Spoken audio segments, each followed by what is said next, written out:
اور ان 5 لوگوں کے ساتھ جو ملاقات ہوئی ہے اس میں 3 سے 4 ہفتے کا وقت دیا گیا ہے کہ 3 سے 4 ہفتے کے درمیان جو ہے وہ تحریک انصاف پر جو ایک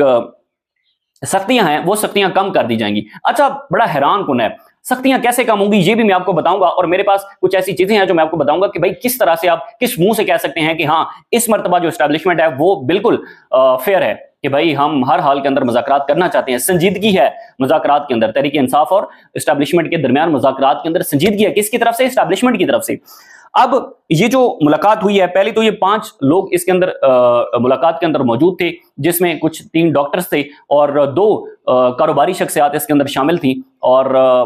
بتایا یہ بھی جا رہا ہے کہ یہ ملاقات جو ہے وہ ISI کی طرف سے ان کی خواہش کے اوپر یہ ملاقات ہوئی ہے۔ اس میں سے ایک تفصیل یہ بھی ہے کہ جو ایک ڈاکٹر صاحب ہیں ان کا نام بھی ایگزٹ کنٹرول لسٹ کے اندر تھا، اور راتوں رات ان کا نام جو ہے وہ ایگزٹ کنٹرول لسٹ سے نکالا گیا، اور پھر اس کے بعد ان کو اسلام آباد کے اندر ان کی ملاقات ہوئی، جس میں پہلے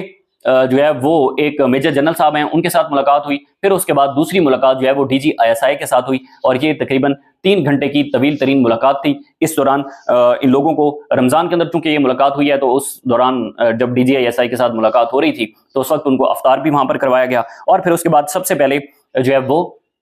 3 سے 4 اہم چیزوں کے اوپر بات ہوئی۔ ظاہر ہے اسٹیبلشمنٹ نے یہ تاثر دیا اس ملاقات کے اندر کہ جو جوائے ولسن کی طرف سے ایک قرارداد پیش کی گئی ہے، اس قرارداد سے جو اسٹیبلشمنٹ ہے اس کو کوئی سروکار نہیں ہے، اور جوائے ولسن کی طرف سے جو ایک وہاں پر ظاہر ہے بیانیہ بنایا جا رہا ہے، یا عمران خان صاحب کی رہائی اور ملٹری سے متعلق جو ٹویٹس ہو رہی ہیں یا پھر جو قرارداد پیش کی گئی ہے، انہوں نے کہا کہ ہمیں اس سے کوئی خوف نہیں ہے۔ سب سے پہلے جو ڈاکٹرز تھے انہوں نے یہ بات سامنے رکھی کہ 26 نومبر کو جو قتل و غارت کی گئی اس کے بارے میں تو ظاہر ہے ادارے کی طرف سے اس چیز کو ڈینائی کیا گیا کہ 26 نومبر پر کوئی قتل و غارت نہیں ہوئی۔ سوشل میڈیا نے جھوٹا بیانیہ بنایا، انہوں نے کہا جی کہ ڈاکومنٹریز موجود ہیں، یہ تو بہت ساری جو انٹرنیشنل نیوز ایجنسیز ہیں، انٹرنیشنل نیوز چینلز ہیں، انٹرنیشنل میڈیا ہے، اس نے رپورٹ کیا ہے کہ 26 نومبر کو جو ہے وہ اتنی قتل و غارت ہوئی ہے، لیکن انہوں نے ظاہر ہے اس چیز کو ڈینائی کیا کہ ایسا نہیں ہوا، وہاں پر کوئی گولی نہیں چلائی گئی۔ یہ جو وہاں پر باتیں ہوئی ہیں وہ میں آپ کے سامنے رکھتا ہوں۔ اس کے بعد دوسری بات یہ کی گئی، ادارے کی طرف سے یہ بات کی گئی کہ بھائی جان وہ دیکھیں نا، آپ ملک پہلے ہوتا ہے، اور کوئی بھی سیاسی شخصیت ہے، کوئی لیڈر ہے، بے شک وہ جتنا بھی مقبول ہے وہ دوسرے نمبر پر آتا ہے، پہلے آپ ملک کو رکھیں۔ یعنی کہ ان کا یہ فوکس تھا کہ پہلے پاکستان ہے پھر عمران خان ہے۔ انہوں نے کہا بالکل پہلے پاکستان ہے، اور ہم پاکستان کی بات کرتے ہیں، ہم پاکستان کی بہتری کی بات کرتے ہیں۔ ظاہر ہے اوورسیز جو پاکستانی ہیں وہ بڑا امپورٹنٹ رول پلے کر سکتے ہیں پاکستان کی بہتری کے لیے، وہ پاکستان کی جو معاشی اسٹیبلٹی ہے اس کو اکنامک اسٹیبلٹی کے لیے بڑا اہم رول پلے کر سکتے ہیں اوورسیز پاکستانی۔ تو ایک بات تو وہاں پر یہ بھی ہوئی کہ بھائی ہم تو جو ہے وہ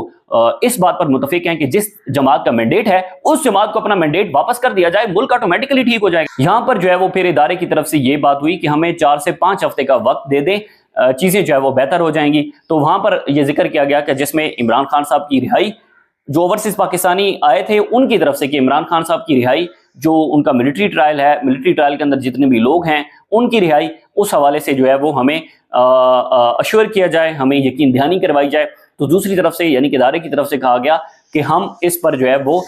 4 سے 5 ہفتے کے اندر چیزیں بہتر ہونا شروع ہو جائیں گی، یہ بات وہاں پر کی گئی۔ پھر اس کے بعد عثمان بزدار صاحب کا وہاں پر ذکر ہوا، بڑا حیران کن ہے۔ عثمان بزدار کہا گیا جناب کہ عمران خان صاحب کے دور کے اندر آپ عمران خان صاحب کے بڑے حامی بنتے ہیں، اور عمران خان صاحب کے دور کے اندر عثمان بزدار نے جتنی کرپشن کی، بشرا بی بی نے فرا گوگی کے ساتھ مل کر جتنی کرپشن کی، تو اس کے ثبوت ہمارے پاس موجود ہیں۔ پھر اس کے بعد اچھا انہوں نے کہا کہ آپ جو ظاہر ہے وہاں پر تحریک انصاف کی لابنگ فرم ہے، یا جتنے بھی لوگ ہیں تحریک انصاف کے جو یہ بیانیہ بناتے ہیں اگینسٹ ملٹری، اگینسٹ جو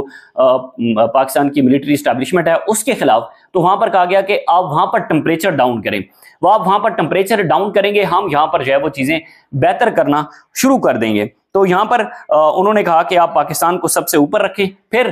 دیکھیں اگر اس کو تھوڑا سا اگر اس کا انالیسس کریں کہ اگر واقعی ہی اس وقت اس ملاقات میں اور یہ جیسچر دیا گیا ہے کہ جو اسٹیبلشمنٹ ہے وہ سنجیدہ ہے عمران خان صاحب کے ساتھ، تحریک انصاف کے ساتھ مذاکرات کرنے کے لیے، یا وہ ٹائم بائے کر رہے ہیں، دو چیزیں ہیں۔ اگر تو وہ سنجیدہ ہیں تو سب سے پہلے ہمیں یہ بھی دیکھنا چاہیے کہ یعنی کہ عید کے روز عمران خان کو نماز کی ادائیگی نہیں کرنے دی گئی، بشرا بی بی اور عمران خان کو الگ الگ رکھا گیا، ایک چیز یہ ہے۔ دوسری چیز یہ ہے کیا عید کے موقع پر آپ نے یہ جیسر دیا ہے کہ آپ نے احمد نورانی صاحب کے بھائیوں کو اٹھا لیا، آپ نے متعدد جو سوشل میڈیا ایکٹیوسٹ ہیں تحریک انصاف کے ان کو اٹھا لیا، یا پھر اس وقت بہت ساری جو خواتین ہیں جیل کے اندر ہیں، کیا آپ نے ان میں سے کسی کو رہا کیا؟ کیا کوئی ایسا جسچر تحریک انصاف کو ملا ہے جس میں یہ بات کی جائے کہ بھائی یہ بڑا گڈ ول جسچر ہے، یا پھر جو ہے وہ کانفیڈنس بلڈنگ میئر ہو رہی ہے، یا پھر کچھ نہ کچھ جو ہے وہ